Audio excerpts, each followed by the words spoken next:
हम लोग श्रीमद् भागवतम के दूसरे स्कंद के 7वें अध्याय का पुनरावलोकन कर रहे हैं। फाइल सबके पास होनी चाहिए। और एक निवेदन है, सहायता कीजिएगा कि फ़ोन को साइलेंट मोड पर रख दीजिएगा। फ़ोन को अगर फ़ोन होना ज़रूरी है, पुस्तक की तरह है, पाठ्य पुस्तक की तरह, लेकिन फ़ोन को साइलेंट मोड पर रख दीजिएगा। बेस्ट है कि फाइल को डाउनलोड करके फ्लाइट मोड में डाल दीजिएगा, सब बीच में नहीं आना चाहिए। ठीक है, तो हम लोग ने कल 6 श्लोकों तक पुनरावलोकन किया था और वहाँ पे नर नारायण के अवतार के बारे में सुना था। धर्मस्य दक्ष दुहितैर्यजनिष्ठ मूर्त्यां नारायणो नर इति स्वतपः प्रभावः दृष्ट्वात्मनो भगवतो नियमावलोपं देव्यंस्त्वनंग प्रतना घटितं न शेकु। भगवान नर नारायण धर्म की पत्नी मूर्ति और दक्ष की बेटी और धर्म की पत्नी मूर्ति के गर्भ से प्रकट हुए। उनका नाम था नर नारायण और उन्होंने अपने तपस्या के प्रभाव को प्रस्तुत किया। कैसे प्रस्तुत किया कि जो अनंग अर्थात कामदेव की प्रतना यानी कि सेना, और सेना कौन थी? स्वर्ग की अप्सराएं, वह भी उनके नियम का अवलोक नहीं कर पाई, उनके नियम को भंग नहीं कर पाए। अपितु उन्होंने दिखाया कि भगवान के दिव्य शरीर से विभिन्न अप्सराएं प्रकट हो रही हैं। उसमें से एक उर्वशी थी और वो देवता लोग लेकर चले गए। तो अब कोई व्यक्ति कहेगा ऐसा भगवान ने कैसे कर दिया कि कामदेव ही नहीं बल्कि कामदेव की पूरी सेना को भी उन्हें पराजित कर दिया, उससे प्रभावित नहीं हुए। तो अब 7वां श्लोक इसका वर्णन करता है। मेरे संग गाइए। कामं दहन्ति कृतिनो ननु रोष दृष्ट्या रोषं दहन्तमुत तेन दहन्त्य सहयं सोऽयं यदन्तरमलं प्रविशन् बिभेति कामः कथं नु पुनरस्य मनः श्रयेत। कामं दहन्ति कृतिनः। कृति का मतलब होता है, कृति का मतलब वह कार्य जो व्यक्ति अपनी इंद्रियों से करे। तो कृतिनः का मतलब हुआ वह समर्थ लोग जब अपनी इंद्रियों से बहुत बड़ा कार्य कर लेते हैं। तो क्या बड़ा कार्य कर लेते हैं? जैसे कि शिव जी तो कह रहे हैं कामम दहंती, ये महान लोग काम को मार डालते हैं। जैसे प्रसिद्ध बात है कि कामदेव को शिव जी ने अपनी आंखों से जला दिया था, खत्म कर दिया था। कैसे? ननु रोष दृष्टया। रोष का मतलब समझते हैं आप? क्रोध दृष्टि के द्वारा निश्चित ही बहुत सारे महान लोगों ने काम को नष्ट कर दिया। रोषम दहंतम उतते न दहंत असह्यम। लेकिन जो रोष था, जो कि असह्य था, उसको न दहंते, वह दहन नहीं कर पा। रोषम दहंतम, जो रोष उनको असह्य रूप से जला रहा था। किन लोगों को? जिन्होंने काम को जला दिया। काम को कैसे जलाया शिव जी ने? क्रोध करके। तो क्रोध करके काम को जलाया, तो वह क्रोध उनको खुद नहीं जलाया। आप नहीं समझ रहे हैं? इस जगत पे आप किसी पे क्रोध करते हैं तो वह क्रोध हमको पहले स्वयं जलाता है ना? मान लीजिए मैं क्रोधित हो रहा हूं तो सामने वाले पे क्रोध प्रकाशित करूंगा, उससे पहले क्रोध का अनुभव तो मैं करूंगा ना। अच्छा लग रहा है आप लोग कभी क्रोधित हुए ही नहीं? अच्छा लग रहा है, इससे ऑलरेडी हम लोग से परे हैं। आप देखिए कि क्रोधित होते रहते हैं और सामने वाला कभी कभी तो आराम से घूमता रहता है। Who cares, I can't care less about you. रहते रहो क्रोध, मरते रहो, है ना? सब लोग उसको ऐसे दिखाते हैं लोग। तो हम जलते रहते हैं, उसको कुछ नहीं होता। तो क्रोध हमको स्वयं जलाता है। जो क्रोध करने वाला है उसको जलाता है। तो कहते हैं कि वह काम को जला दिया अपने क्रोध से, लेकिन उस क्रोध को नहीं जला पाए जो उनको खुद को जला रहा था। काम उनको काम को डिस्टर्ब करने का प्रयास कर रहा था, जला नहीं रहा था कह लीजिएगा। तो उसको उन्हें क्रोध से मार दिया। कामदेव डिस्टर्ब करने आया ना शिव जी को, पता ही होगा आपको, क्योंकि वो एक देवताओं के लिए सिपाह सलार, क्या कह देंगे, सैन, तो एडवाइजर नहीं, सिपह सलार का मतलब होता है जो सेना को लीड करते हैं। ये तो उर्दू शब्द था। सेनापति, सेनापति चाहिए था। तो अब संतान के लिए तो आवश्यक है काम से कुछ प्रभावित हो व्यक्ति, तो कामदेव आए थे तो शिव जी अपने डिस्टर्ब हुए थोड़े से साधना से, तो डिस्टर्ब किया, जलाया नहीं उनको। काम ने जलाया नहीं, तो काम को क्रोध के द्वारा शिव जी ने जला दिया, लेकिन क्रोध ने तो शिव जी को स्वयं जलाया ना। तो कह रहे हैं कि वह क्रोध सह अयम, वही क्रोध जो महान महान कृतियों को जलाता है। यदंतरम अलम प्रविशन विभेति, अलम का मतलब है पर्याप्त।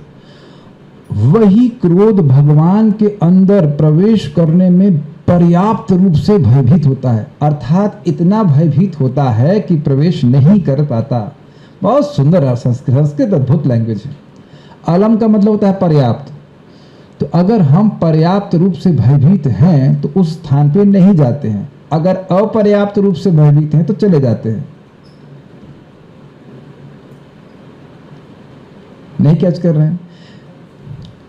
अगर कहीं जाने में डर लग रहा हो, पर्याप्त मात्रा में डर लग रहा हो, तो वहां व्यक्ति नहीं जाएगा। लेकिन अगर डर नहीं लग रहा पर्याप्त मात्रा में तो प्रवेश कर सकता है।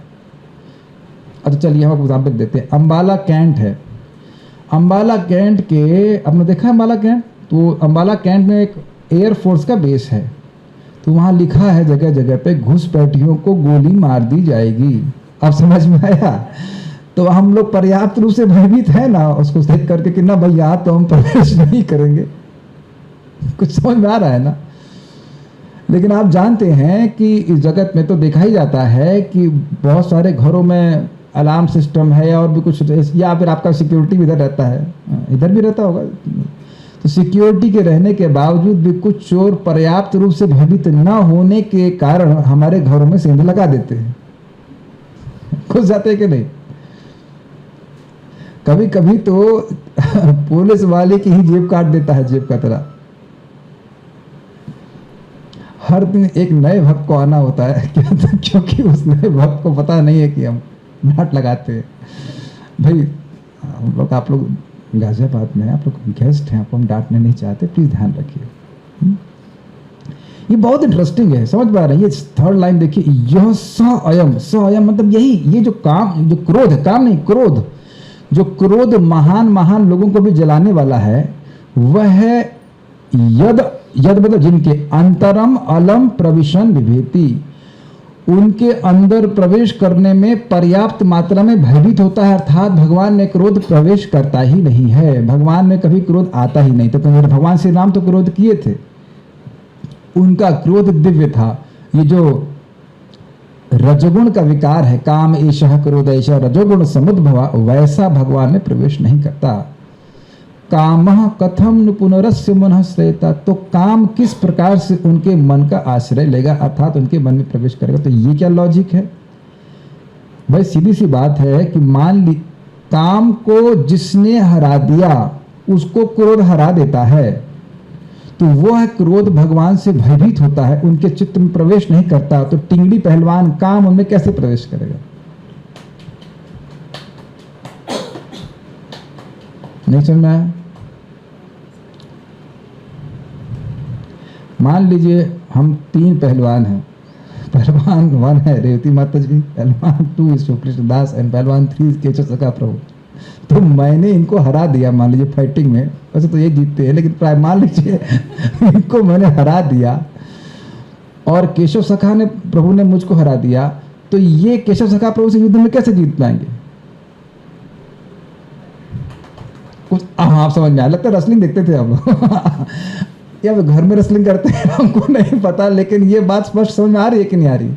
जिस काम को महान लोगों ने हरा दिया, जला दिया, तो जला दिया मतलब उसे श्रेष्ठ हैं, तो वह अपने क्रोध से जला दिया। तो लेकिन उनका क्रोध उनको जलाता है, यानी उनका क्रोध उनमें प्रवेश कर गया, काम उनमें प्रवेश नहीं कर पाया, तो अधिक समर्थ हुए कि नहीं?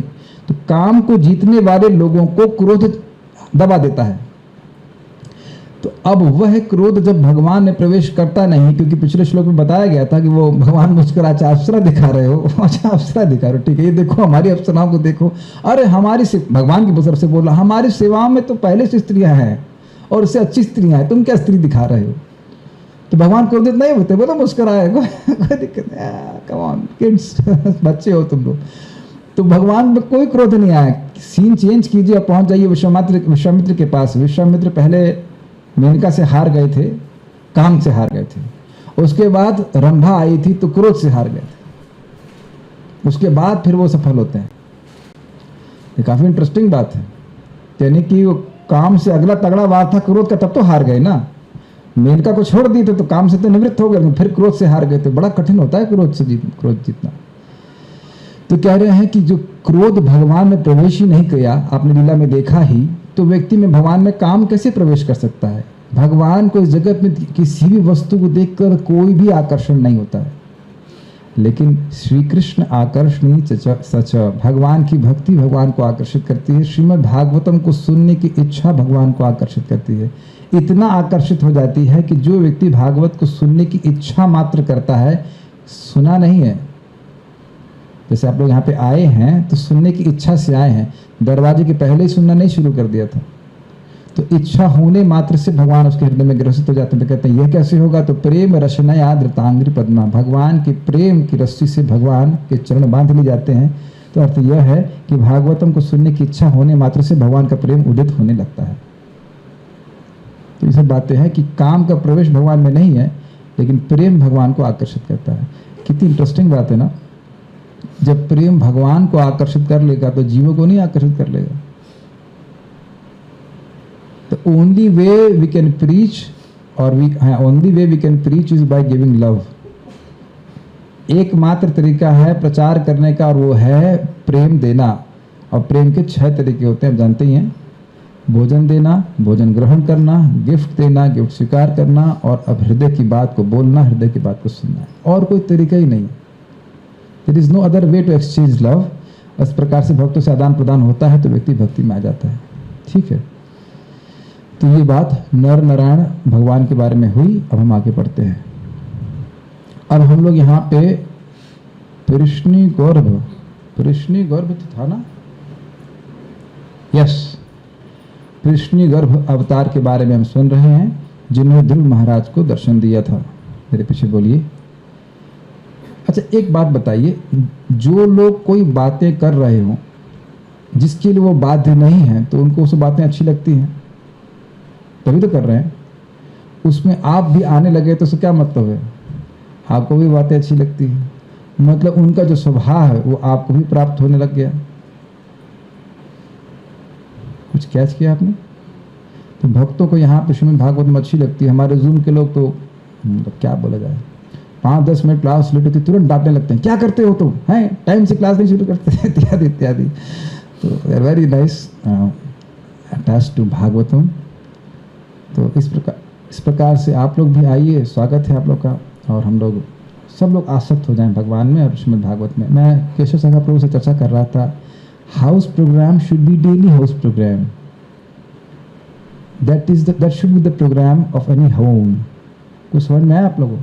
आप लोग लग रहा नहीं हाउस प्रोग्राम है, but that is should be everyone's program. फिर मैं जब सोच रहा था, लेकिन दिक्कत ये है कि घर में कोई भागवत सुनाने वाला है नहीं है ना, ये आपने हायर नहीं किया है।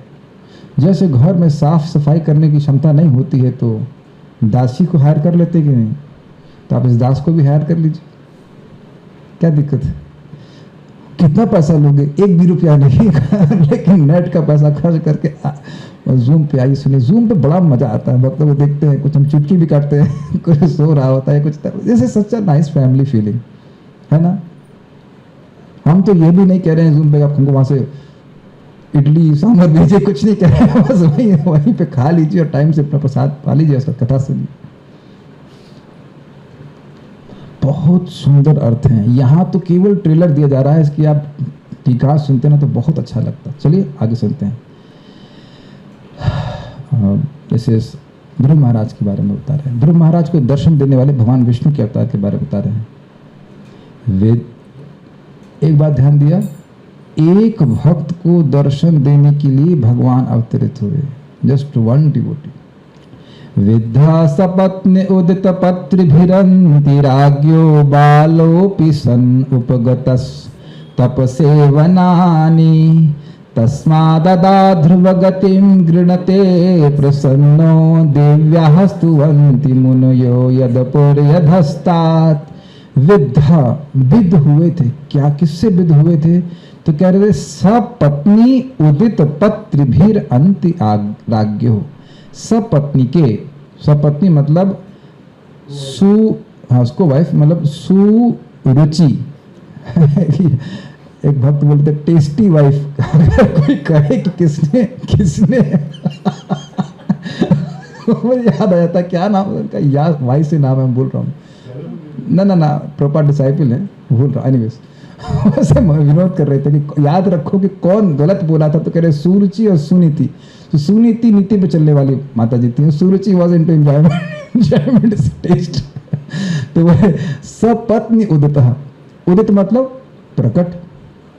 तो अपने पिता की को वाइफ है ना, को वाइफ नहीं है ना, को पिता की दूसरी पत्नी है जो भी, हाँ दूसरी पत्नी, छोटी पत्नी थी, दूसरी पत्नी के द्वारा उदित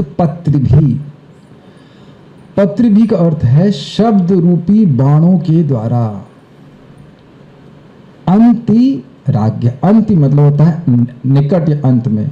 जो राजा के पास थे, आपको पता है कि ध्रुव महाराज अपने पिता की गोद में चढ़ना चाहते थे, तो पिता की पास थे ना, राजा के पास थे, और वहीं राजा के पास उनको बाण मारे गए।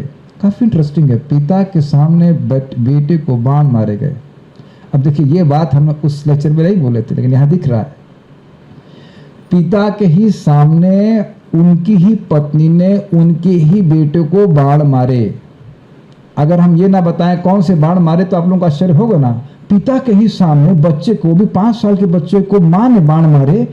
हाँ कौन से? तो कह रहे पत्र भी शब्द रूपी बाण मारे। देखिए बाण है इसमें, तो कह रहे विद्ध, बीधना समझते ना, बाण से बीध देते हैं, तो कह रहे विद्ध। उनका हृदय माता के शब्द रूपी बाण से बिंध गया था, इसलिए कह रहे हैं बालो अपी, इसलिए बालक होते हुए भी। अब बालक होते हुए भी क्यों कह रहे हैं? बालकों को बहुत सारी बात बोल दी, अरे शैतान कहीं के, अरे नालायक, ऐसा बोला जाता है। शब्द रूपी बाण अपनी माँ बोलती है, और क्या बोलेंगे वो वाइफ क्या बोलेंगे हिंदी में, कौन सी माँ बोलेंगे? सौतेली माँ बोल दे तो क्या दिक्कत है? चलिए सौतेली माँ नहीं बोल समझना, चाची बोल दे, मामी बोल दे या मौसी बोल दे तो कोई बच्चा बुरा थोड़ा मानता है। शैतान कहीं कि शैतान तो कई बार बोला जाता है, सामान्य सी बात है। तो कह रहे हैं बालो अपी, बच्चा होते हुए भी। तो इस बात को नारद जी ने अप्रिशिएट किया कि तुम तो अभी बच्चा हो, तुम तो बच्चा हो, लेकिन तुम क्षत्रिय के बच्चे थे इसलिए सहन नहीं कर पाए। 5 साल के बच्चे को क्या फर्क पड़ता है, लेकिन उसको बोलो कि हे प्रधानमंत्री, या बोले नमो विष्णु पादाय कृष्ण पृष्ठाय भूतले, आप उनके कुछ स्तुति करिए या निंदा के लिए, 5 साल के बच्चे को कुछ भी नहीं होता। और आप चाहें तो एक्सपेरिमेंट कर लीजिए, घर में लोकेलिटी में कोई 5 साल का बच्चा, उसको आप प्रणाम कीजिए, दंडवत कीजिए, परिव्राज का आचार्य बोले, कुछ बोले से कुछ भी फर्क नहीं पड़ता है। लेकिन ये अद्भुत ध्रुव महाराज थे कि बालो अपी, समझ में आ रहे हैं, 5 साल का बच्चा होते हुए भी वो शब्द बाण वो सहन नहीं कर पाया, इसलिए बालो पिसन, सन मतलब होते हुए, बच्चा होते हुए भी उपगतस तपस्या बनाने, उपगत मतलब चले गए, निकट में चले गए। कहाँ? वन में। वन में लोग पिकनिक करने भी जाते हैं, लेकिन ये पिकनिक करने नहीं गए, तपस्या करने के लिए चले गए। जब तपस्या पूर्ण हुई तब क्या हुआ? तो कह रहे तस्मई अदात, उनको प्रदान किया। तस्मय मतलब उन ध्रुव महाराज को जो बच्चा होते हुए भी तपस्या करने के लिए वन में चले गए थे, उनको प्रदान किया। क्या प्रदान किया? ध्रुव गतिम, ध्रुव लोक प्रदान किया। क्यों प्रदान किया? गृणते प्रसन्नो, उनकी प्रेयर्स, प्रार्थना, ध्रुव महाराज ने प्रार्थना बोली, भगवान जब प्रकट हुए तो उससे प्रसन्न होकर के। तो देखिए अब एक बात इंक्लूड हो जाएगी, भगवान प्रकट कब हुए? जब उनकी तपस्या पूर्ण हुई, तपस्या से प्रसन्न होकर के और उनकी प्रार्थनाओं से प्रसन्न होकर के। हमारा भाग्य है कि हम लोग ध्रुव टीला में जा करके वो प्रार्थना, उन प्रार्थनाओं से एक प्रार्थना की चर्चा किए थे, बहुत सुंदर प्रार्थना है, वो तो 4थे स्कंद में आएगा, रियली प्रसन्न करने वाली बात। और हुआ कैसा था, इसमें फोटो में आप देख रहे हैं, भगवान शंख से, है ना, शंख से ध्रुव महाराज के सर के ऊपर टच कर रहे हैं।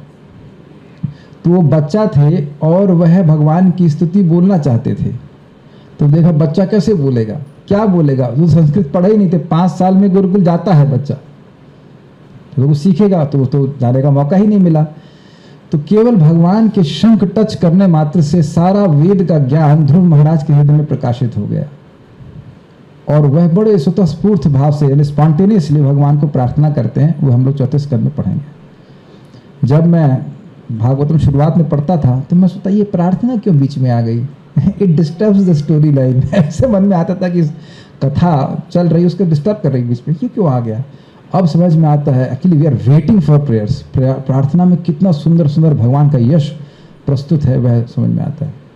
ठीक है, तो कह रहे हैं भाई वह ध्रुव गति प्राप्त कराई, इसमें कौन सी आश्चर्य की बात है। तो कहते हैं दिव्यास्तुवंति मुनयो यदुपर यधस्तात्, दिव्य स्तुतियों से उस ध्रुव लोक की स्तुति करते हैं। कौन करते हैं, मुनिगण करते हैं, ऊपर और नीचे। ध्रुव लोक के ऊपर भी कुछ लोक हैं, नीचे भी लोक हैं, तो ऊपर और नीचे दोनों लोकों के मुनिगण उस ध्रुव लोक की स्तुति करते हैं। ऐसा भगवान ने कर दिया। अब बताइए, इस जगत में लोग पुरुषार्थ करते हैं, कुछ महान बनना चाहते हैं। एक भक्त के बारे में एक दूसरे भक्त बोल रहे थे कि भाई अभी वो भक्ति ठीक से नहीं कर पा रहे हैं क्योंकि उनकी कुछ जगत में भौतिक रूप से महान बनने की इच्छा है। तो मैं सोच रहा था कि जो हम भौतिक प्रयास करते हैं उससे कितना महान बन जाएंगे। अगर हम नाम तो लेना नहीं चाहिए, लेकिन इस जगत में चले नाम नहीं लेते, हम खाली समानता बोले। किसी भी उद्योगपति की क्या कोई मुनि स्तुति करता है जो वाकई मुनि है? और विचार कीजिए, ऊपरी अधस्तात्, अगर आप जानते हैं ब्रह्मांड में 14 भुवन हैं, तो ऊपर के लोक वाले नीचे के लोकों की स्तुति नहीं करते हैं, नीचे के लोक वाले ऊपर की स्तुति करते हैं, ऊपर वाले नीचे की स्तुति नहीं करते हैं, क्योंकि ऊपर वालों का सुख अधिक है नीचे वालों से। समझ पाते हैं? जितना हमारा सुख है उससे 100 गुना सुख देवताओं का होता है, उससे 100 गुना सुख और के ऊपर के ऋषियों का होता है, ऐसे करके। तो जो ऊपर के ऋषि वो नीचे वालों की स्तुति नहीं करते। यहाँ पे लिखा है क्या है, ध्रुव गति, भगवान ने ध्रुव लोक ऐसा दिया कि ऊपर के लोक के ऋषि और नीचे के लोक के ऋषि जो मुनिगण हैं वह सब स्तुति करते हैं। अन्य की तो बात है क्या कहना है। देखिए, जब भी भगवान की उपासना करते हैं तो ध्यान रखें, जब भगवान देते हैं तो भगवान अनंत रूप से देते हैं। उनको संतुष्ट करने में समय जरूर लग सकता है, लेकिन देते हैं तो कहते हैं क्या, निहाल कर देते हैं। प्रभुपाद जी कहते हैं बेनेडिक्शंस एक्सीड एक्सपेक्टेशन। और क्योंकि हम लोग श्रवण करते नहीं है, मतलब हम का मैं बोल रहा हूँ, मतलब सामान्यतः लोग श्रवण नहीं करते हैं, इसलिए भगवान के भजन को इंग्लिश में कहते हैं बैक बर्नर पर रख देते हैं। सबसे लास्ट में अगर समय बच गया कुछ 24 घंटे से तो भगवान की सेवा करेंगे या थोड़ा थोड़ा करेंगे। ये बातें 6 महीने लगे थे ना ध्रुव महाराज को। 6 महीने में भगवान का दर्शन प्राप्त करके आज वो ध्रुव लोक पे है। कैसे यही भाषा यूज करते ना, लड़के ने भैया मेहनत करी, आज वो आज वहाँ है, आज यहाँ है, लेकिन वो कहीं पे भी है तो वो दुख के ही आलय में है ना, चाहे वो अमेरिका में हो और चाहे वो कहीं पे भी हो। ये तो उससे बाहर तो नहीं जा पा रहा ना कोई, किसी की भी उपलब्धि उसको दुख के घर से बाहर तो नहीं निकाल रही है। तो ये कृष्ण गर्भ थे, यद्यपि यहाँ पे उनका नाम का वर्णन नहीं है, लेकिन और अवतारों में ऐसा वर्णन नहीं है, इसलिए यहाँ पे उनको कृष्ण गर्भ के रूप में स्वीकार करा जा रहा है। हाँ, ये बहुत बड़ी व्याख्या है, इसको आप टीका सुनेंगे तो समझ में आएगा। यद्यपि यहाँ भगवान के नाम का वर्णन नहीं है, लेकिन फिर भी इनको कृष्ण गर्भ के रूप में स्वीकार करा जा रहा है। अब वहां पे इसकी व्याख्या करी तो उसको मैं यहाँ पे नहीं कर पाऊंगा, आगे बढ़ते हैं। एक बात और वहां पे सुनने वाली है कि देखिए भगवान कैसे किसी व्यक्ति को अपने पास लाएंगे उसको आप निर्धारित नहीं कर सकते। जिस समय ध्रुव महाराज के संग ये हुआ, वो खूब रोए, रोते रोते माँ के पास आए और माँ भी खूब रोई, लेकिन ध्रुव महाराज अब नहीं रो रहे हैं। ये जब से भगवान की भक्ति प्राप्त हो गई नहीं रो रहे हैं, और उनकी माँ भी नहीं रो रही हैं, क्योंकि माँ भी वैकुंठ में और बच्चा भी वैकुंठ में। तो कभी कभी व्यक्ति को लग सकता है कि भगवान मेरे संग अन्याय कर रहे हैं, या हमको हमारा साथ नहीं दे रहे हैं। हमारे जीवन के भक्त बोल रहे थे, दिव्य ज्ञान से युक्त थे, भगवान हमारा साथ नहीं दे रहे हैं। ऐसा कभी भी नहीं है। उनके प्रयोजन को व्यक्ति समझ नहीं पाता। भक्ता नाम शम अभिप्सितः, भगवान अपने भक्तों को सुख आनंद ही देना चाहते हैं। ठीक है, इसमें तो बहुत कुछ कहेंगे ही, लेकिन हम आगे बढ़ते हैं। ये पृथु महाराज के अवतार के बारे में है। यद वेनमुथ पथ गतम द्विजवाक्य वज्र निष्प्लुष्ट पौरुष भगम निरये पतंतम त्रात्वार्थितो जगति पुत्र पदम चले भे दुग्धा वसूनि वसुधा सकलानियेना। यद वेनम, जब वेन नाम के राजा, ये ध्रुव महाराज के ही वंश में आए हैं। ध्रुव महाराज के वंश में आने वाले थे अंग महाराज, और अंग के बेटे हुए वेन। ये बहुत क्रूर शासक थे और भगवान विष्णु की उपासना नहीं करते थे। तो कह रहे यद, जब वेनम उत्पथ गथम, उत्पथ गत, वेद के पथ से अलग चला गया। उत्पथ मतलब जो वेद का पथ है, भगवान विष्णु की उपासना का पथ है, उससे वह अलग चले गए, ड्रिफ्ट हो गए, अलग हो गए। और द्विजवाक्य वज्र, द्विज मतलब ब्राह्मण और वाक्य मतलब उनका शाप। वाक्य वज्र मतलब उनका वाक्य रूपी जो शाप था। कैसे शाप था?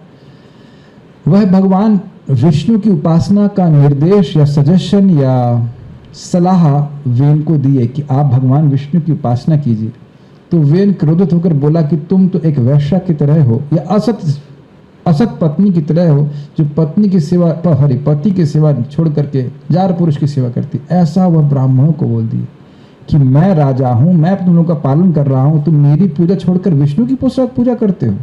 जब ऐसा ब्राह्मणों ने सुना तो वह अत्यंत क्रोधित हो गए। पहले से ही वो गलत कार्य करता था, उसको सहन कर रहे थे, लेकिन जब उसने ऐसा बोला तो ब्राह्मण से सहन नहीं हुआ और ने कहा ऐसा करने से ही वेन तुरंत मर गया।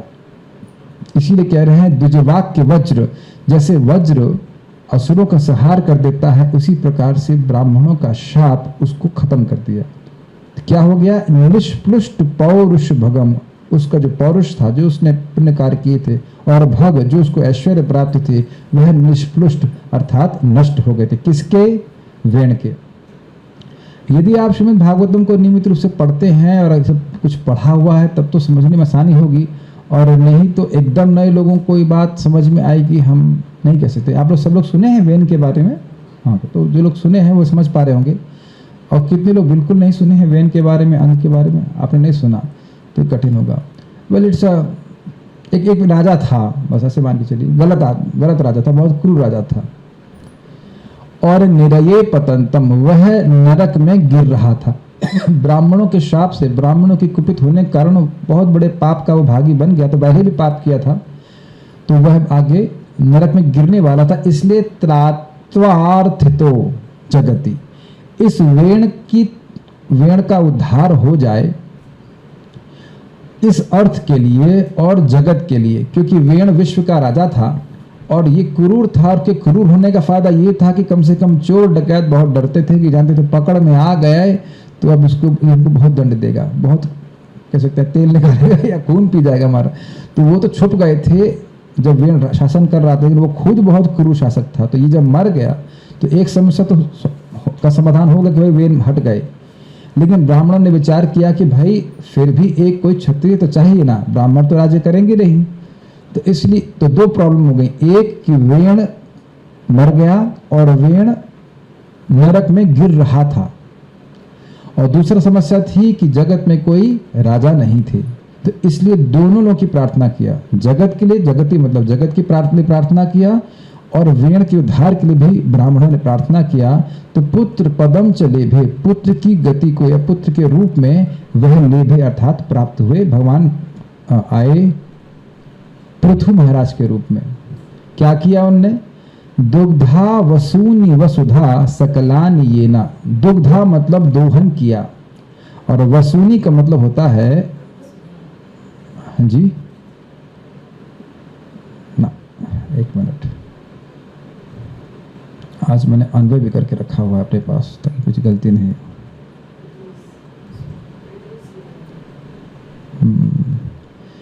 हाँ, सकलानी वसुनी, सभी प्रकार के वसु का मतलब यहाँ पे बोला जा रहा है अन्न आदि द्रव्यों को वसुधा अर्थात पृथ्वी से दुग्धा दोहन किया। ठीक है, तो ये कार्य किया उन्होंने। इसके पीछे की बहुत बड़ी लीला है कि पृथ्वी, वेण ने सब यज्ञ बंद करा दिए थे तो पृथ्वी अन्न आदि नहीं दे रही थी। तो जब पृथ्वी महाराज आए, प्रकट हुए, तो उन्हें यज्ञ फिर से प्रारंभ किए, तब भी पृथ्वी नहीं दे रही थी। She was under like a shock. वो वेन के द्वारा इतना शॉक उनको लगा था, भाई कोई यज्ञ नहीं हो रहा है, इतना पापाचरण हो रहा है कि यज्ञ होने के बाद भी वह अन्न नहीं दे रही थी। तो पृथ्वी महाराज उनको डांट लगाए कि क्यों नहीं दे रही हो। तो वो गाय का रूप लेकर के भागना शुरू करेंगे। तो फिर वो कहते कि तुम गाय हो, जहां जहां भागे उसके पीछे पीछे वो भी भाग रहे थे पृथ्वी महाराज। तो वो एक बार समझ गए कि इनसे तो मैं बच नहीं पाऊंगी। फिर कहती मैं तो गाय हूँ, आप मुझे कैसे, आप, मैं पृथ्वी हूँ, मुझे मार देंगे तो कैसे आप जीवों की रक्षा करेंगे? तुमको मार करके तुमको ही मैं इंसानों को खिला दूंगा। और गाय को खिलाने के लिए बात नहीं, गुस्से में ऐसा बोल रहे थे। और अपनी ही शक्ति से मैं जीवों को धारण करूंगा। तो पृथ्वी ने कहा कि ठीक है, आप, हम आपकी बात मान जाते हैं। तो अब गाय दूध तभी देती है जब बछड़ा आता है। तो विभिन्न लोगों को बछड़ा बना करके पृथ्वी रूपी गाय के सामने लाते हैं और अलग अलग बात लोग अलग अलग अपनी रुचि के अनुसार दोहन कर लेते। जैसे असुर लोग शराब दोहन करके ले गए। भाई पृथ्वी से तो शराब आ रही है, पृथ्वी से अंगूर, और अंगूर की बेटी को ही तो शराब कहते हैं ना। अंगूर is not, I have no experience, खाली भवती थी सुश्रुमा, मैंने से सुना है। अंगूर से आता है ना शराब, एक अंगूर से आती है और गेहूं से आती है। तो गेहूं अंगूर कहाँ से आ रहा है? पृथ्वी से आ रहा है। तो जो असुर लोग हैं वो इस प्रकार से दोहन कर रहे हैं। जो देवता लोग हैं वो सब अंगूर को और गेहूं को भगवान को अर्पित करके शक्ति प्रसाद पा लेते हैं। सब लोग अपनी रुचि के अनुसार उसको ग्रहण किए थे। तो इसलिए कह रहे हैं कि वो विभिन्न प्रकार के अन्नों को उन्होंने पृथ्वी से दोहन किया। ठीक है, आगे देखते हैं। ये बड़ा सुंदर श्लोक है। यहाँ पे भगवान ऋषभ देव का वर्णन है। भगवान विष्णु के अवतार हैं। इनका जो शिक्षाएं हैं प्रथम 5वें स्कंद के 5वें अध्याय में है। और उसके प्रथम श्लोक को प्रभुपाद जी बहुत बार प्रवचन किए हैं। नायम देहो देह भाजम निर्लोक इत्यादि। मेरे पीछे बोलिए, मेरे साथ में बोलिए। नाभेर सा वृषभ आस सुदे विसूनु यो वै चचार समुद्रिग जड़ योग चर्याम यत पारमहंस मृषयः पदमामनन्ति स्वस्थः प्रशांत कर्णः परिमुक्त संगः। ये देख रहे हैं कि भगवान ब्रह्मा जी कितने आनंद में है कि हर श्लोक को गा गा कर बोल रहे हैं। हर श्लोक गाने के लिए है ना। किसी को भी असुविधा हो आपको बैठने में तो आप कुर्सी पे बैठ लीजिएगा, कोई दिक्कत नहीं है। इफ यू फील अनकंफर्टेबल आराम से बैठे। अभी 45 मिनट और कम से कम क्लास होगा, कोई दिक्कत नहीं है। नाभेर असौ, यह असौ का मतलब ये श्री भगवान नाभे महाराज नाभि के द्वारा प्रकट हुए।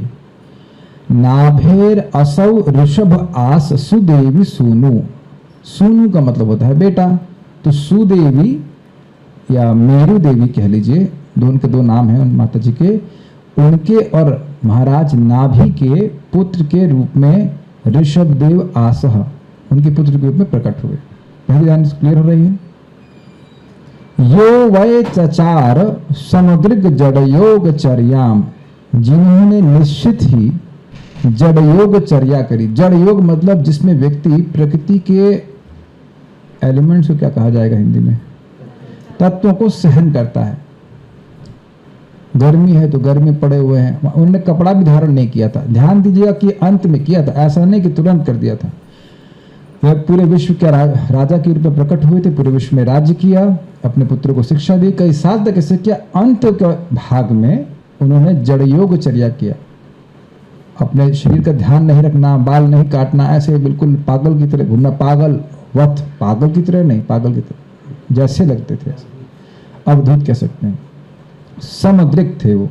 समदृक मतलब समदर्शी, गर्मी सर्दी मान अपमान। ए कहाँ जा रहे हो, ए कहाँ जा रहे हो भाई, कहाँ, कौन हो तुम, तो ऐसा लगता है कुछ सुन ही नहीं रहे हैं।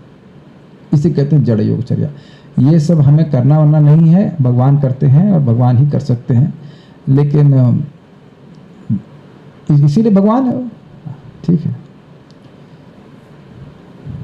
तो उसके बाद कहते हैं यत पारमहंस्य ऋषयः पदम आमनन्ति, जिस परमहंस पद को ऋषिगण आमनन्ति अर्थात स्वीकार करते हैं, उनको, जिस परमहंस के पद को ऋषिगण स्वीकार करते हैं, मतलब ये परमहंस पद है, उस पे भगवान स्थित थे। वो समझ पा रहे मेरी बात? कोई कहे कि परमहंस की स्थिति क्या होती है, तो जिस परमहंस की स्थिति को ऋषिगण स्वीकार करते हैं कि ये स्थिति परमहंस अवस्था कहलाती है, उसको भगवान ने प्रस्तुत किया। तो एक प्रश्न आएगा कि भाई कैसे कर पाए, तो कहते हैं स्वस्थ। स्वस्थ मतलब अपनी आध्यात्मिक स्थिति में, मूल स्थिति में वह स्थित थे। हम लोग अभी स्वस्थ नहीं हैं। कोई पूछे आप कैसे हैं, तो कहते हैं स्वस्थ नहीं हैं। और दिक्कत ये कि जितनी बार आपसे पूछेगा आप यही बोलेंगे तो ये आदमी बीमार ही रहता है क्या? जी हाँ, जीवात्मा की स्वस्थ स्थिति क्या है? कृष्ण के सेवक के रूप में। वह अपनी पहचान हमेशा भगवान से करे कि मैं कृष्ण का सेवक हूँ, कृष्ण की सेवा में लगा हुआ है, तब तो स्वस्थ है। जैसे मछली की स्वस्थ स्थिति क्या है? जल में रहना। जैसे ही जल से बाहर आएगी मछली तड़पड़ाना शुरू कर देगी। तो हमारी स्वस्थ स्थिति है भगवान के सेवक के रूप में, लेकिन हम लोग अभी ऐसी स्थिति में है नहीं, या एटलीस्ट होने का प्रयास कर रहे हैं। बीच बीच में जल में आते हैं, तो बहुत जल में रह लिए, चलो अब थोड़ा तड़पड़ाते हैं, है कि नहीं? कोई पूछे क्या कर रहे हो? हम एमटेक कर रहे हैं। क्या तड़प रहे हैं, है कि नहीं? एमटेक बीटेक कर रहे हैं। और ऐसी कंडीशनिंग हो गई है कि हम सोचते हैं कि इसके बिना हमारा पेट पलेगा भी कैसे। अब आप देख सकते हैं कि जब बीटेक एमटेक नहीं था तब भी लोगों का पेट पलता ही था ना। आपके दादाजी के दादाजी एमटेक थे क्योंकि एमटेक ही नहीं था, है ना। लेकिन इस प्रकार से आजकल ये सब पेट पालने के चक्कर में लोग तड़पने का काम कर रहे हैं। It should be offered properly with tulsi. कोई आप ऑफर कर दीजिएगा, एटलीस्ट तुलसी रख दीजिए उसके ऊपर। तो भक्ति करते करते व्यक्ति ऐसी स्थिति को प्राप्त हो जाता है जहां वह भगवान पूरी तरह स्वस्थ हो जाता है, अर्थात जल से बाहर ही नहीं निकलना चाहता, कृष्ण की सेवा के अलावा कुछ कार्य करना ही नहीं चाहता। घर छोड़ने के लिए नहीं बोल रहे हैं, कृष्ण की सेवा को नहीं छोड़ने के लिए बोल रहे हैं। जैसे ही बोला जा रहा है कि कृष्ण की सेवा करनी, तो लोग जहां घर छोड़ना है, घर छोड़ने के लिए नहीं बोला जा रहा है, कृष्ण की सेवा को नहीं छोड़ने के लिए कहा जा रहा है। तभी हम लोग स्वस्थ रहेंगे। उसके बाद कह रहे, दूसरा कारण क्या कह रहे हैं? प्रशांत करना। अब एक इनमें आप हेतु बांध सकते हैं, वे स्वस्थ क्यों थे? क्योंकि प्रशांत करण। करण का मतलब होता है उपकरण, सुना है? इंस्ट्रूमेंट। तो हमारे शरीर में कुछ उपकरण हैं। आंख एक उपकरण है जिससे हम देखते हैं, कान एक उपकरण है जिससे हम सुनते हैं, और अन्य ज्ञानेंद्रियां, कर्मेंद्रियां। तो प्रशांतकरण का क्या अर्थ हुआ? प्रकृष्टेन शांत, प्रकृष्ट रूप से शांत, प्रकृष्ट ने अच्छे रूप से शांत हैं उनकी इंद्रियां, क्योंकि इंद्रियां पूरी तरह से शांत थी। आप तो जानते हैं कि ब्रेकफास्ट नहीं मिलेगा तो कितनी इंद्रियां शांत होंगी, हम कह सकते हैं। या नींद ना मिले तो हमारी इंद्रियां शांत नहीं है, लेकिन भगवान की ऐसी दिव्य स्थिति थी कि उनकी इंद्रियां पूरी तरह से शांत थी। अब इस बात को बहुत हल्के में मत लीजिएगा। भगवान भगवद गीता में कहते हैं प्रसभम मना, क्या श्लोक है? हरंति प्रसभम मना, इंद्रियाणि प्रमाथीनि हरंति प्रसभम मना। इंद्रियां इतनी प्रमाथी, इतनी पगली होती हैं और इतनी शक्तिशाली होती हैं कि जो इंद्रियों का संयम करने का प्रयास कर रहा है उसके मन को भी हर लेती हैं। जो प्रयास नहीं कर रहे उनकी तो गति क्या छोड़ दीजिए। जो इंद्रियों को संयम करने का प्रयास कर रहा है वह समझता है कि इंद्रियों को संयम करना कितना मुश्किल है। हम ही जानते हैं कि आज हमारे सामने जो इडली आई थी उस पर ब्रेक मारने में कितना संयम लगाना पड़ा। इतना सुंदर प्रसाद बनाया गया था, लेकिन पेट ने कहा non cooperation mood, we can not take more than this. मुझे एक बात भगवान से सही मतलब वो है, क्या कहते हैं उसको, कंप्लेन है। कि जब हम रिलेटिवली युवा थे, अभी वृद्ध नहीं हुआ है और पेट बिल्कुल स्वस्थ था, तो इतना अच्छा प्रसाद खाने को नहीं मिल रहा था कि नहीं? और जब मिलना शुरू हुआ है तो पेट नॉन कोऑपरेशन स्ट्राइक पे चला गया, नहीं अब इतना ये नहीं खा सकते, वो नहीं खा सकते, है ना कैसे सका प्रभु। खैर एक विनोद के लिए बोल रहा हूँ। हम खाली बोल रहे हैं, हम लोग छोटी छोटी चीजों को देख करके हमारी इंद्रियां डिस्टर्ब हो जाती हैं, है ना। और यहाँ कह रहे हैं प्रशांत करण, इसलिए स्वस्थ। ये बहुत गंभीर बात है। इंद्रियां अगर भोग में लगी तो तुरंत ही व्यक्ति अपने आध्यात्मिक पद से निकल जाता है, हट जाता है, क्योंकि इंद्रिय भोग में प्रवृत्त होने के लिए भूलना ही पड़ेगा कि मैं आत्मा हूं। बहुत सुंदर सुंदर बातें हैं। स्वस्थ क्यों? क्योंकि प्रशांत करण। उल्टा भी ले सकते हैं, क्यों प्रशांत करण? क्योंकि स्वस्थ था, क्योंकि आध्यात्मिक स्वरूप में स्थित है, इसलिए इंद्रिय संयमित है, ऐसे भी कह सकते हैं। ऐसा क्यों है? क्योंकि कहते हैं परिमुक्त संगा, किसी भी आसक्ति से परितः मुक्त हैं, भगवान थे, ऐसा कह रहे हैं। तो इन सब गुणों का वर्णन कर रहे हैं। तो ये है परमहंस पद का वर्णन, जहां व्यक्ति किसी भी प्रकार के किसी भी इंद्रिय आकर्षण से वह आकर्षित नहीं होता है, इसका वर्णन करते। ऐसे गुण ऋषभ देव में थे। प्रथम स्कंद के तीसरे अध्याय में बताया गया था, जो परमहंसों के द्वारा परमहंसों के मार्ग का प्रदर्शन ऋषभ देव ने कहा। वर्तम धीरानाम शब्द वहां पे आया है। जो धीर पुरुष हैं, जो इंद्रियों को सीमित करने में समर्थ हैं, या धर्म के संबंध में ईरियते, धर्म के संबंध में अपनी बुद्धि को चलाने में बहुत तीव्र तेज हैं, उन लोगों के मार्ग का प्रदर्शन करने का कार्य ऋषभ देव ने किया। अर्थात परमहंसों के गुरु, ये कहना चाहिए। गुरु जी कौन से मार्ग पे चलें? मान लो कोई परमहंस पूछे कि गुरु जी कौन से मार्ग पे चले, तो भगवान ऋषभ देव बोले इस मार्ग पे ऐसे चलो। इतने समर्थ थे। गुरु परमहंस हो तो कोई दिक्कत नहीं, लेकिन जरूरी नहीं कि चेला परमहंस हो। लेकिन अगर चेला परमहंस है तो उसका गुरु कितना श्रेष्ठ होगा। परमहंस ही मतलब जो सार वस्तु को ग्रहण करेगा। तो परमहंस व्यक्ति किसी धांधलीबाज को गुरु नहीं स्वीकार करेगा, उसका गुरु भी बहुत अत्यंत उत्कृष्ट अवस्था में होना चाहिए। कुछ समझ पा रहे हैं? तो परमहंसों के गुरु थे ऋषभ देव भगवान। यह सब कार्य केवल भगवान कर सकते हैं। परमहंस छोड़िए, हम लोग तो निष्ठा के स्तर पर पहुंच जाए तो यही अपने उपलब्धि मानेंगे, है ना। निष्ठा भी क्या, सुबह 16 माला हो जाए, वही बहुत बड़ी बात हमको लगती है ना। तो भगवान की दिव्य स्थिति का वर्णन यहाँ पे किया जा रहा है। अब बहुत सुंदर भगवान के घोड़ा अवतार के बारे में बता रहे हैं। सत्रे ममास भगवान हय शीर्षाथो साक्षात् स यज्ञ पुरुषस्तपनीय वर्णः छंदोमयो मखमयो खिल देवतात्मा वाचो बभूरुषति श्वशतोस्य नस्तः। सत्रे मम आसः, मेरे सत्र में। मेरा श्लोक बोल कौन रहा है?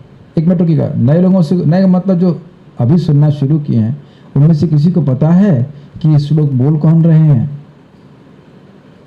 ब्रह्मा जी बोल रहे हैं नारद जी से। तो सत्रे मम, मम मतलब मेरे, तो कौन बोल रहा है? ब्रह्मा जी बोल रहे हैं। तो मम का मतलब क्या हुआ? ब्रह्मा जी। Very good. सत्रे मम आशा, मेरे सत्र में प्रकट हुए। कौन? भगवान। किस रूप में प्रकट हुए? तो कह रहे हय शीर्ष। शीर्ष मतलब सर, ऊपर का भाग, और हय मतलब घोड़ा। तो घोड़े के मुख वाले भगवान प्रकट हुए। घोड़े के मुख वाले, घोड़ा आकृति प्रकृति, आकृति कैसी थी? घोड़े के मुख वाली थी। घोड़ा प्रकट हुआ।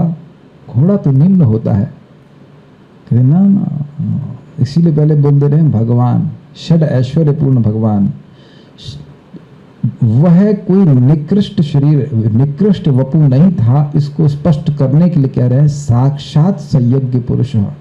वह साक्षात यज्ञ पुरुष भगवान विष्णु ही थे। यद्यपि उनका मुख घोड़े जैसे था और उनका कांति कैसे थी, तो कह रहे तपनीय वर्णन, तप्त सोने के समान उनका वर्ण यानी कि उनका रंग था। छंदोमय अर्थात वेदमय, मखमय मतलब यज्ञमय, मख मतलब यज्ञ होता है। अखिल देवतात्मा, सारे देवताओं के वे स्वरूप थे। सारे देवताओं की आत्मा परमात्मा कह सकते हैं, या सारे देवता समग्र रूप में अगर भगवान ही, यानी भगवान की उपासना करने से सभी देवताओं की उपासना हो जाती, इसलिए कह रहे अखिल देवता। यद्यपि इनका स्वरूप कैसा था, घोड़े जैसा था, घोड़े का मुख था ऐसे कह लीजिए। वाचो बभूवु,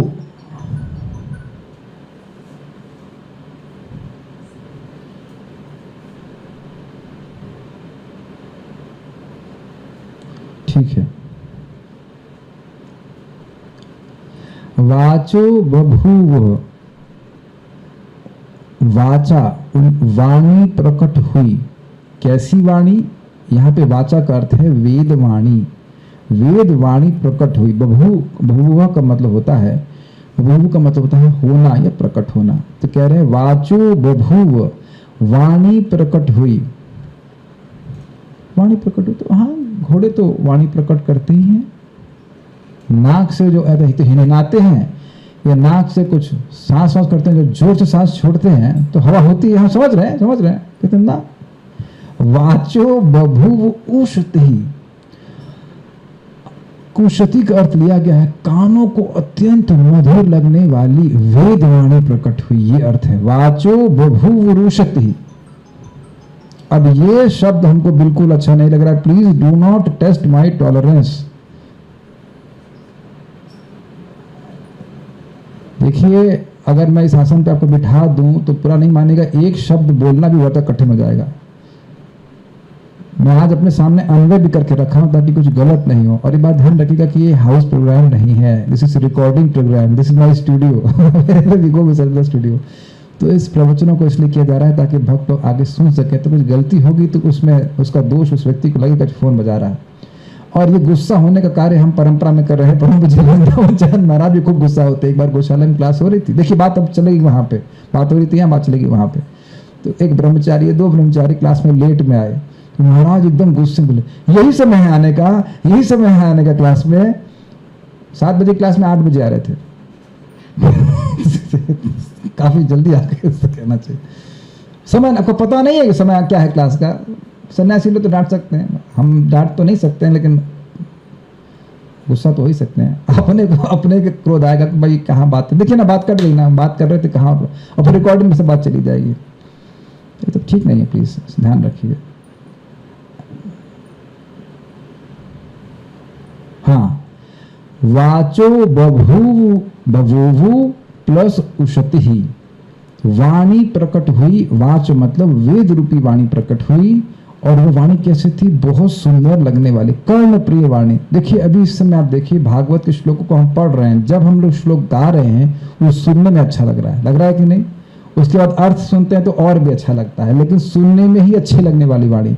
आपने अगर देखा हो कभी, स्पेशली साउथ इंडिया के ब्राह्मण वेद का उच्चारण करने में बड़े मतलब प्रवीण होते हैं, और वो हमें भले समझ में नहीं आए लेकिन सुनने में बहुत अच्छा लगता है।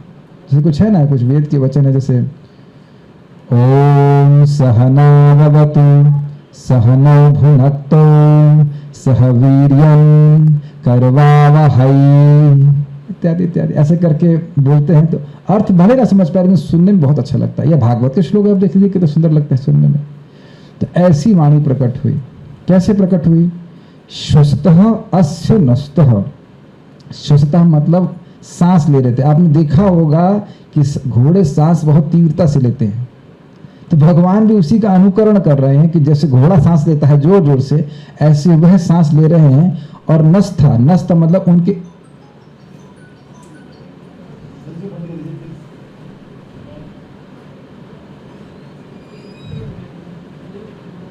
हम तो बोलिए जूम पे सुन सकते हैं, वहां पे जूम पे कुछ भी आएगा कोई दिक्कत है। This is not good. नस्तः श्वसतः, उनके नथनों से भगवान सांस ले रहे थे। अपने नथनों से सांस लेते हैं, लेकिन स्पेशली नथने बोल रहे थे कि अगर आप विचार करें तो घोड़े के नथने बहुत बड़े बड़े होते हैं और उससे बहुत सारी हवा अंदर बाहर प्रकट होती है। तो इसमें केवल हवा नहीं निकली, अपितु वेद रूपी वाणी निकली। तो अब ये भगवान की कुछ विलक्षणता नहीं नजर आ रही। ओके, सांस लीजिए, सांस छोड़िए, कुछ निकला? कुछ नहीं, कुछ बस खाली हवा निकली। है ना। कभी कभी जगत में ऐसा बोलते हैं, भाई तुम्हारे फूकने से क्या होगा, खाली हवा निकलेगी और कुछ नहीं होगा। बचपन से लेकर अब तक हम लोग सांस छोड़ ही रहे हैं, कुछ हुआ नहीं। यही भगवान में और हमें बहुत बड़ा अंतर है कि भगवान अपनी किसी भी इंद्रिय से कोई भी कार्य कर लेते हैं। तो भगवान यद्यपि घोड़े के रूप में है, लेकिन उन्होंने सांस छोड़ी तो उससे ऐसी वाणी वेद की प्रकट हुई जो कानों को प्रिय लगती है। और समझ लीजिए कि वेद की वाणी किसको करने प्रिय लगेगी, दारूबाजों को नहीं लगेगी, महान महान ऋषियों को अच्छी लगेगी। मैं पहले बता चुका था कि सूअर भी ऐसे ऐसे हिलता है कस के उसके द्वारा जो कीचड़ किसी के ऊपर आ जाएगा उसे पवित्र नहीं मानते हैं, लेकिन वराहदेव ने जब उसे झटका तो उसका जो जल ऋषियों के ऊपर गिरा उससे वह अपने को पवित्र माने। अब एक काम करें प्रभु जी, आधे घंटे के लिए उनका फोन हाईजैक कर लीजिए, अपना फोन उनको दे दीजिए, वो उधर नहीं, इधर प्रभु जी की तरफ दे दीजिए, ठीक है। ये अब अगले श्लोक में डिस्टर्बेंस नहीं होना चाहिए। हमारे जब फोन बजता है तो उससे वेद की वाणी नहीं प्रकट होती है, प्लीज हाँ ध्यान रखिए। अगला तो समझ लेते हैं।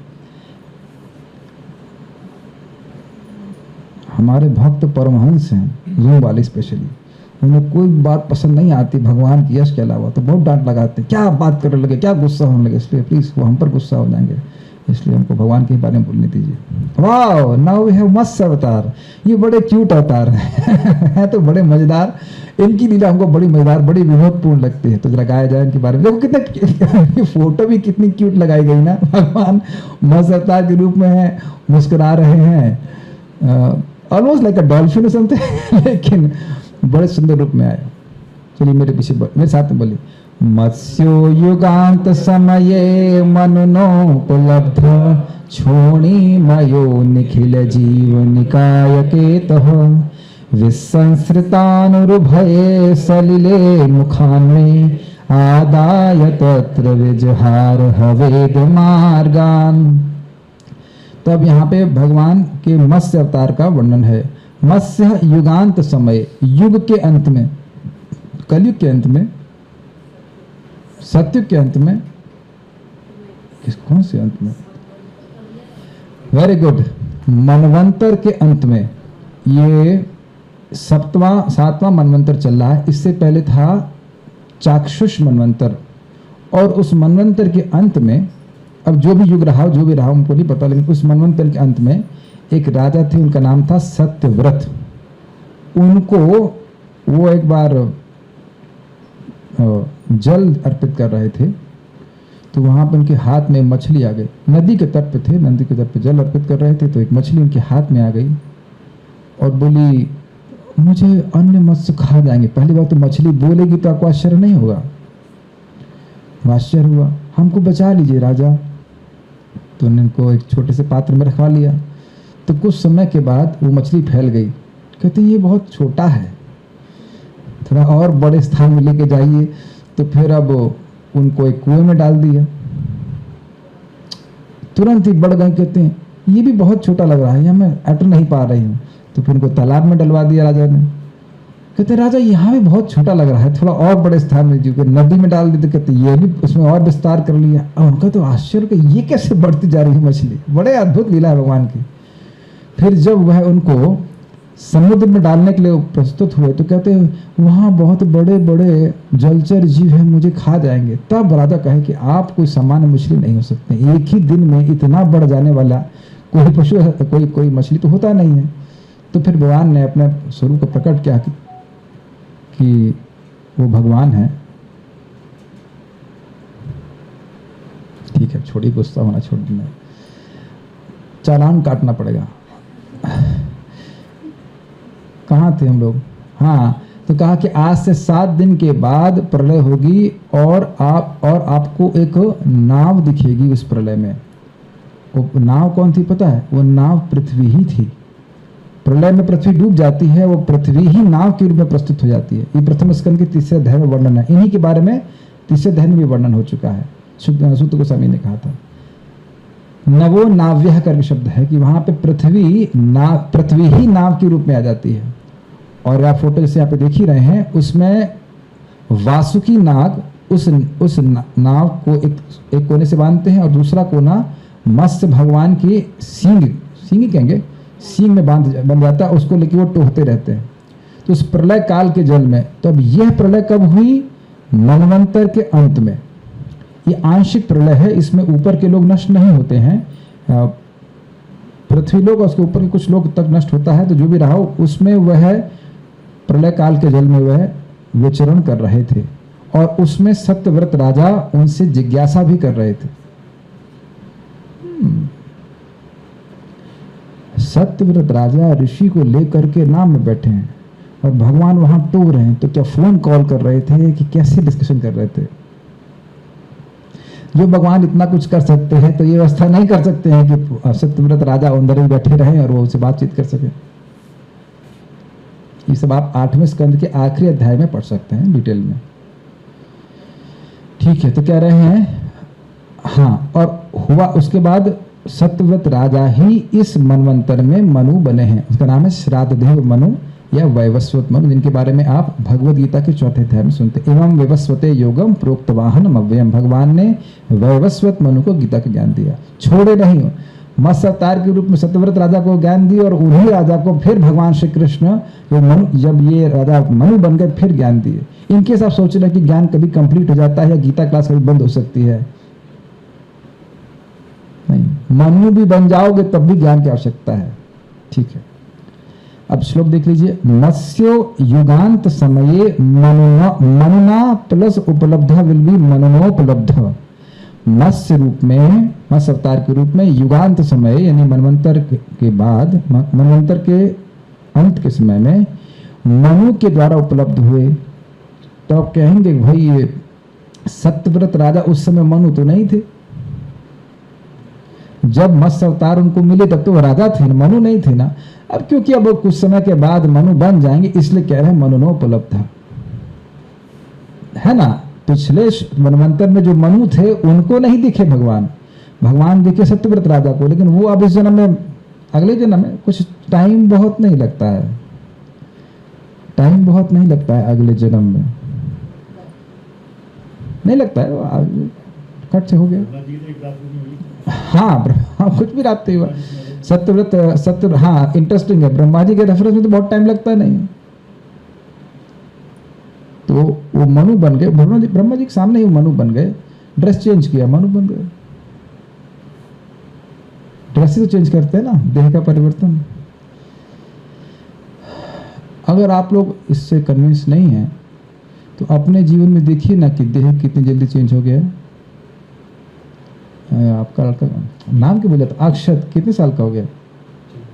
27 साल। और जब हमने कल फोटो दिखाई थी तो क्यों केवल प्रभु माता जी, ऐसा नहीं लगता कि अभी तो ये छोटे बच्चे थे और अभी एकदम से, है ना? सभी माताएं इस बात को आप स्वीकार करेंगे, आपके बच्चे जो बड़े हो गए, अभी तो पहले वो बचपन में पालने में खेलता था और भी एकदम से बड़ा हो गया। It doesn't take much time. Anyways, तो बात यहाँ रही है मननोपलब्ध। यद्यपि मनु अगले जन्म में हुए, मनु के रूप में उन्होंने भगवान को नहीं देखा, सत्यव्रत राजा के रूप में देखा, लेकिन वो व्यक्ति वही है, इसलिए कह रहे हैं मनु के द्वारा उपलब्ध है। बहुत अच्छा ऑब्जर्वेशन केशव सखा प्रभु का रहा है कि ब्रह्मा जी तो ऊपर से देख रहे हैं ना, हम यहाँ से देख रहे हैं कि हमको बहुत लंबा लग रहा है, लेकिन ब्रह्मा जी के लिए कोई बहुत बड़ी बात नहीं है। खट खट खट खट खट खट खट खट। अब 40-50 सेकंड का हमारा जीवन है ब्रह्मा जी के रेफरेंस में, मतलब 30 सेकंड बाद केशव किसी और रूप में है या मैं किसी और रूप में हूँ, 30 सेकंड बाद किसी और रूप में है। तो ब्रह्मा जी तो मनु ने उपलब्ध किया। तो बड़ी ध्यान पूर्वक श्लोक को देखने की कि मनु ने नहीं देखा, मनु के रूप में राजा ने नहीं देखा, राजा के रूप में देखा, लेकिन वही आगे जाके अगले जन्म में मनु बन जा रहे हैं, तो इसलिए कह रहे हैं मनु के द्वारा देखा गया। थोड़ा सा जल इसमें कैसा देखा? उन्होंने कहा छोणीमय निखिल जीव निकाय केतः। छोणी का मतलब होता है पृथ्वी, और छोणी मतलब पृथ्वी के जितने भी जीव थे, पृथ्वी पर्यंत जितने भी जीव थे, पृथ्वी पर्यंत, छोड़ी मैं करता हूँ, पृथ्वी में जितने, पृथ्वी पर्यंत निखिल जीव, जितने, निखिल का मतलब था सभी, निखिल जीव, जीव मतलब जीवात्मा, निखिल जीव निकाय केतः मतलब पृथ्वी पर्यंत जितने भी जीवात्मा थे उनके वे आश्रय थे।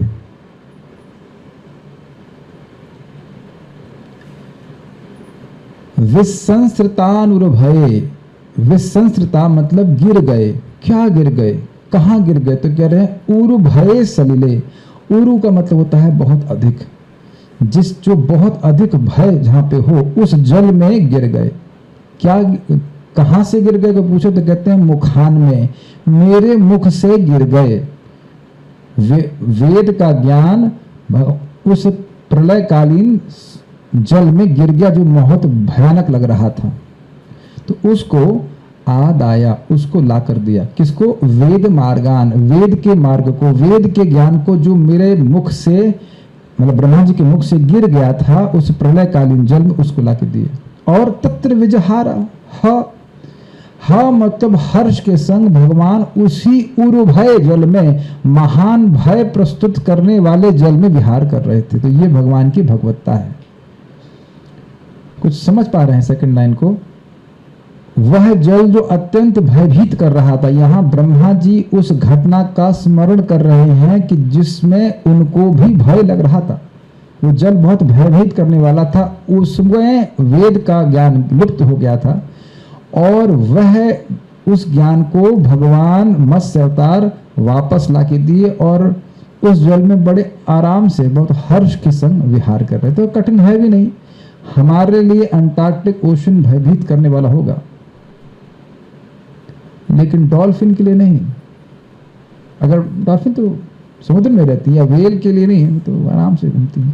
वेल को तो कोई, मैं समझता हूँ एटलीस्ट इस समय जो महसूस हो रहा है कि कोई खा भी नहीं सकता, नहीं खा सकता ना, ये तो बहुत बड़ी होती है। तो भगवान पिंगला नहीं, तिमिंगला आपने 11वां स्कंद को मिस कर दिया था। पिंगला 11वां स्कंद में वो वेल नहीं खाती थी। तिमिंगल का वर्णन मुझे पता है, वो वेल खाने वाली मछलियां होती है, लेकिन वैसा वर्णन नहीं है।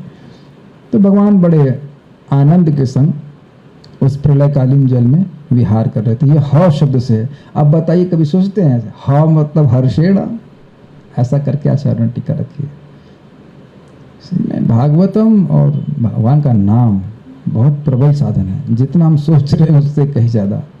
इसका टेस्ट लग जाएगा तो ना विद्यते रुचि क्वचित, और किसी बात को सुनने बोलने में बिल्कुल मन नहीं करेगा। हम बहुत प्रसन्नता है कि आप लोग नियमित रूप से आ रहे हैं। यद्यपि कुछ लोग बोल रहे थे कि हम रोज रोज नहीं आ पाएंगे। I am very happy.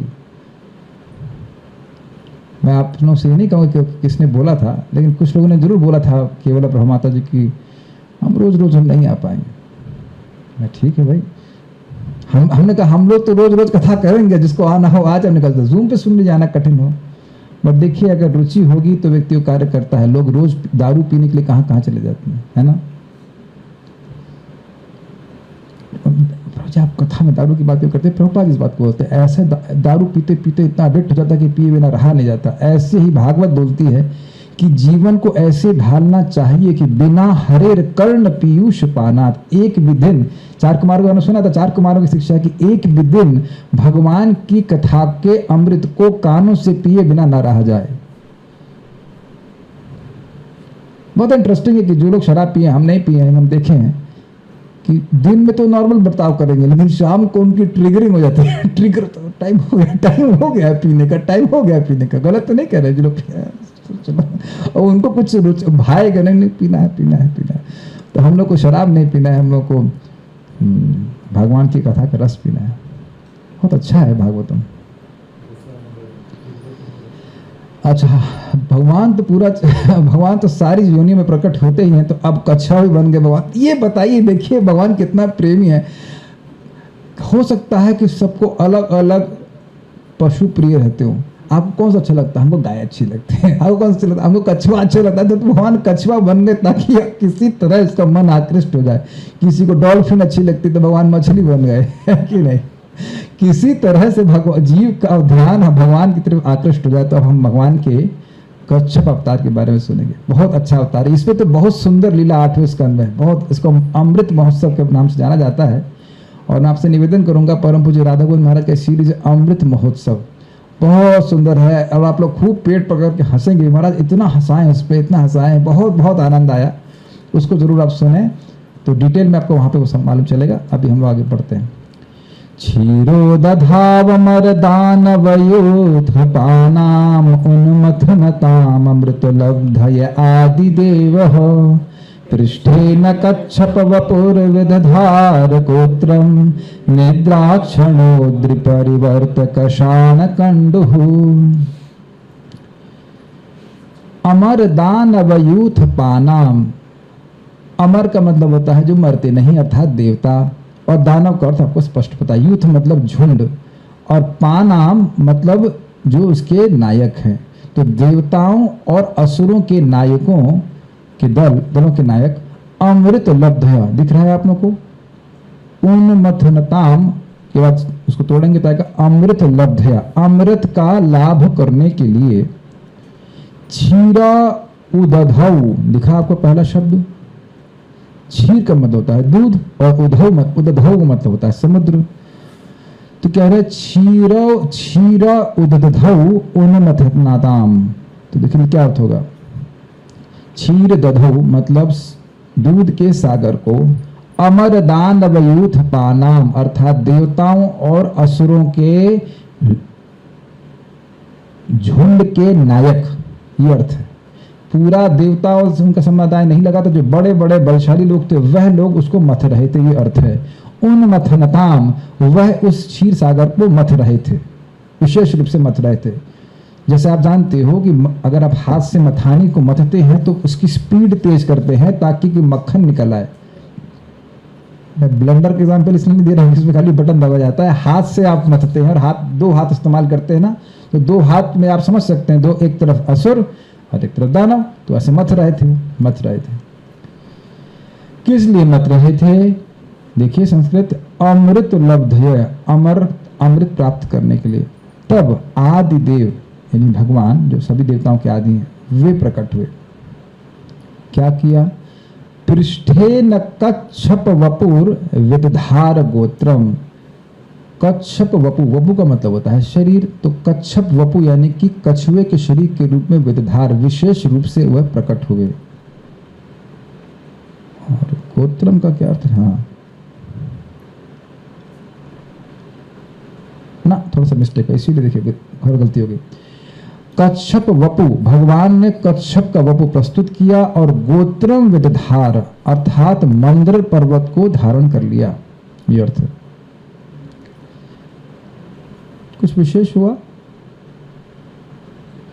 अब यहां अंदर जो रखा डंबल है वही शायद कुछ लोग उठा ना पाए। लोग देख रहे हो कहाँ रखा है, अंदर रखा है 5 किलो का डंबल, तो खैर 5 किलो तो उठा ही लेंगे, 50 किलो भी उठा लेंगे, 500 किलो भी उठा लेंगे, 5000 किलो, 5 टन तो मैं समझता हूँ आज तक शायद कोई ना उठा पाया होगा।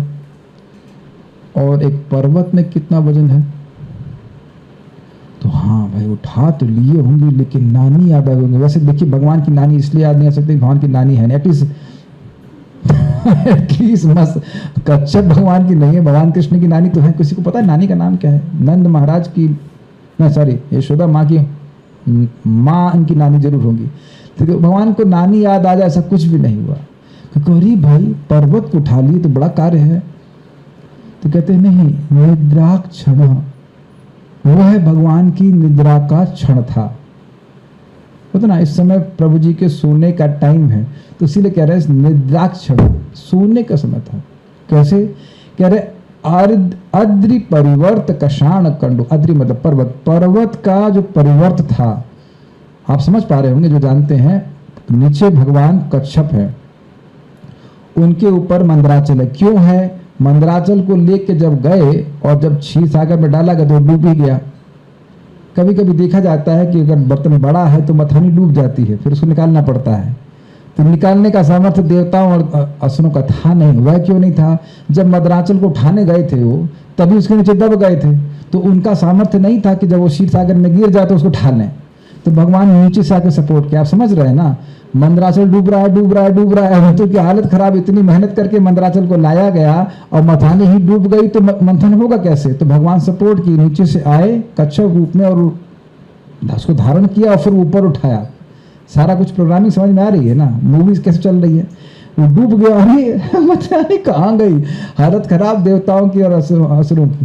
तो नीचे से भगवान आए, क्योंकि भगवान चाहते थे कि अमृत प्राप्त हो देवताओं को। इतना भगवान सहायता कर रहे हैं, बहुत बड़ी शिक्षा। क्योंकि ये जो प्रोग्राम था मंथन का, ये किसका आइडिया था? भगवान विष्णु का ही आइडिया था। और क्योंकि देवताओं ने स्वीकार किया, इसलिए असंभव कार्य को भी संभव भगवान ने कर दिया। जो कार्य ध्यान दीजिएगा देवताओं के लिए संभव नहीं था, अब देवताओं के सामर्थ्य हम लोग सोच ही सकते हैं कि उनके लिए भी असंभव था, उसको भी भगवान ने अपनी शक्ति से संभव कर दिया, क्योंकि उन्हें भगवान की आज्ञा मानी थी। बहुत ध्यान से सुनिएगा, ये बहुत इंपॉर्टेंट बात है।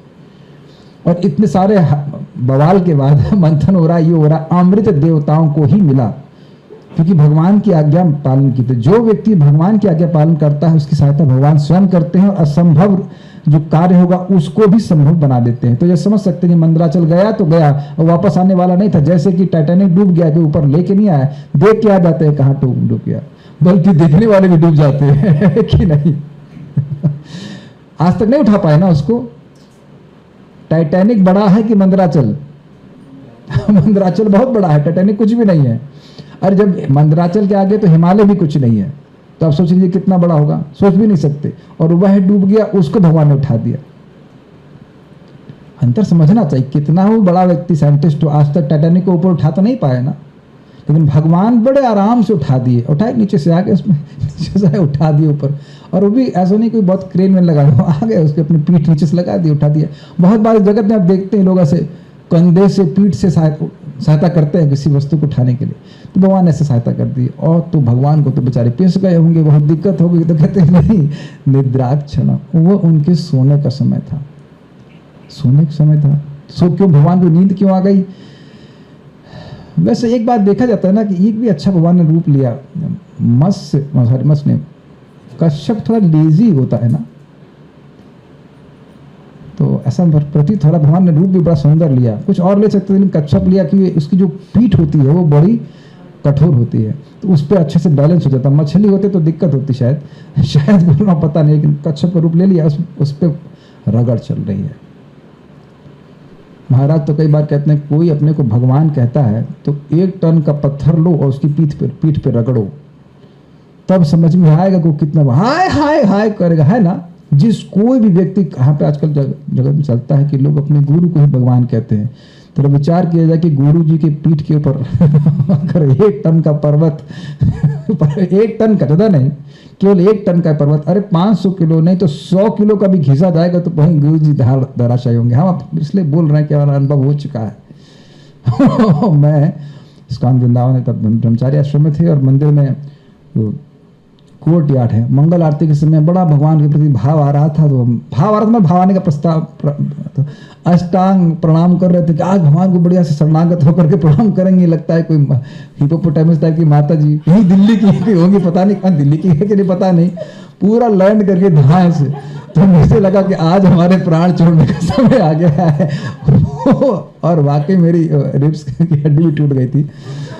तो अब आप समझ सकते हैं कि अब मंदराचल रख दिया जाता तो हम खत्म ही हो गए होते, है कि नहीं। तो कैसे हम लोग कह सकते हैं कि हम भगवान ने, बताइए। तब तो हम ये नहीं कहेंगे ये तो मेरे निद्रा का समय है और नींद भाग जाएगी, है ना। पूरा फ्री फॉल एकदम। उससे पहले मैं भक्त को, हमारे असिस्टेंट को बोला, कहते मेरे पे भी लैंड कर चुकी है उनकी भी टूट गए थे। तो इस प्रकार से आप समझ सकते हैं कि बहुत खतरा है। तब से हम लोग को बता दिया गया भाई पंचांग प्रणाम करना है, अष्टांग प्रणाम नहीं करना है। हमने कहा अष्टांग प्रणाम करेंगे तो घर में करेंगे, लेकिन मंदिर में नहीं करेंगे, बहुत खतरा। और मंगल आरती में तो नहीं करेंगे। ठीक है, हमको अपना मन से बता रहे कि हम भगवान नहीं ना, आप लोग भगवान है। Don't try it at home, कभी नहीं। पहले कोई कहे हम भगवान है, बोल भगवान उधर, तुम लेटो भाई लेटो, हम वेट टेस्ट कर लेंगे आप कितने पानी में है। और दूसरा अर्थ निद्रा क्षण कर लिया गया। क्षण का मतलब होता है उत्सव, निद्रा का उत्सव था। बड़े आनंद में थे भगवान। अब आनंद में क्यों थे आप देखेंगे कि पता नहीं कितने लोग को ये सुविधा उपलब्ध हो, मसाज करने वाले की। तो आदमी को थोड़ा पीठ का मसाज होता है तो आह बड़ा अच्छा लग रहा होता है। तो कह रहे निद्राक्षण मतलब भगवान को अद्रि परिवर्त कषाण कंडु, भगवान की खुजली कम हो गई उस घर्षण की वजह से, तो उनको बड़ा आनंद आया। तो ये भगवान की भगवत्ता है। देखिए आप लोग हंस रहे हैं और बहुत अच्छी बात है। परम पूज्य राधा को महाराज कहते हैं भक्त का यही जीवन है कि भगवान की कथा में हंसे और भगवान की कथा में रोए, या जो भी इमोशन से भगवान की कथा में इन्वेस्ट करे। इस प्रकार से। और आप देख लें कि हंसना स्वाभाविक नेचुरल हंसी है, ऐसा नहीं बोल रहे सब लोग बोलेंगे हा हा हा हा हा और किसी को कोई नहीं हंसी आ नहीं रही है, स्वाभाविक हंसी आती है ना। स्वाभाविक रूप से सुबह से हंसे हैं नहीं ना, केवल कथा में। तो यहाँ हम लोग भगवान के कच्छप अवतार के बारे में, सॉरी क्षमा कीजिएगा, कच्छप अवतार के बारे में हम श्रवण कर रहे हैं। ये आपकी घड़ी फास्ट है तो 7 मिनट हमारे पास है, एक अवतार को और अवतरित कराते। वाह, श्री नरसिंहदेव भगवान की जय। त्रैपिष्ट पौरुभयाहस नृसिंह रूपम कृत्वा भ्रमद भ्रुकुटि दंष्ट कराल वक्त्रम दैत्येन्द्रमाशु गदयाभिपतन्तमारा दूरौ निपात विददार स्फुरन्तम।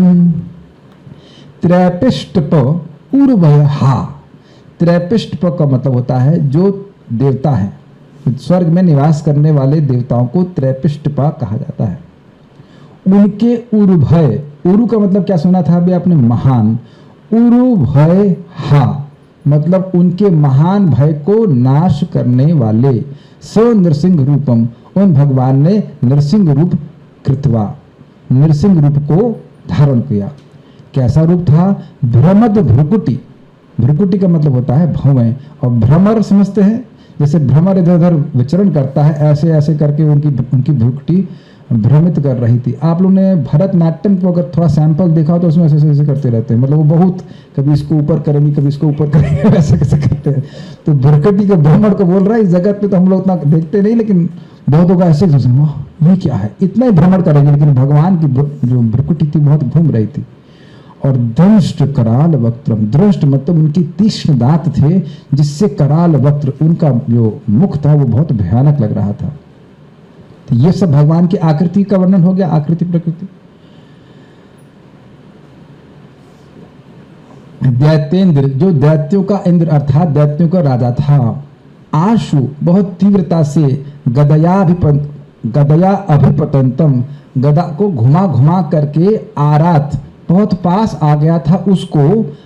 उरव निपात्य, उरव मतलब, उरु मतलब होता है जंघा, अपनी दोनों जंघाओं पे, उरव शब्द यहाँ पे द्विवचन में है, तो दोनों जंघाओं पे निपात्य रख करके विदधार नख है, अपने नाखों से, अपने नखों से फाड़ दिया। कैसा वो गथा था, स्फुरंतम मतलब भगवान को ललकार रहा था, ललकारते ललकारते बहुत पास में आ गया था। आओ आओ आओ आओ उसे पकड़ा, अपनी जांघ पे रखा और फाड़ दिए। कौन सी बड़ी बात है। इस हिरण्यकशिपु, समझ ही रहे हैं, दैत्य मतलब हिरण्यकशिपु, इस हिरण्यकशिपु के छाती को इंद्र का वज्र नहीं फाड़ पाया था और उसको भगवान ने अपने नाखून से फाड़ दिया। तो ये भगवान का अद्भुत सामर्थ्य है। अब देखिए, अब ये आखिरी बात है तो इसलिए हम 2-3 अर्थ और बताएंगे। एक बात यहाँ पे बड़ी रुचिकर है, भगवान का रूप इतना अद्भुत था कि देवताओं को भी भय लग रहा था। एक अर्थ ये है। दूसरा अर्थ था कि त्रैपिष्ट प मतलब उस समय असुर लोग स्वर्ग में निवास कर रहे थे। तो वह समझ रहे ना बात, स्वर्ग में देवता लोग नहीं निवास कर रहे थे, हिरण्यकशिपु ने बाहर कर दिया था, उस पर राज हिरण्यकशिपु ने कर लिया था। तो उनको भी भय हुआ। जो असुर देवताओं को परेशान करते थे वो, और नहीं सर, देवताओं को हरा करके स्वर्ग पे रह रहे थे, उनको भी वह भय प्रदान करने वाले थे। बहुत सारे अर्थ वहाँ पे लिए गए थे, उसको आप लोग टीका में देखिएगा। अब हम लोग यहाँ पे रुकेंगे। आगे गजेंद्र का है और गजेंद्र के इसमें 2 श्लोक हैं, तो हम उसको जल्दी नहीं करेंगे। उसको जब भी होगी क्लास, मतलब संडे को होगी, तो आप लोग संडे को आइएगा, सुनेंगे। श्रीमद् भागवतम की जय, भगवत अवतारों की जय, श्रील प्रभुपाद की जय, निताई गौर प्रेमानंदे। Thank you so much.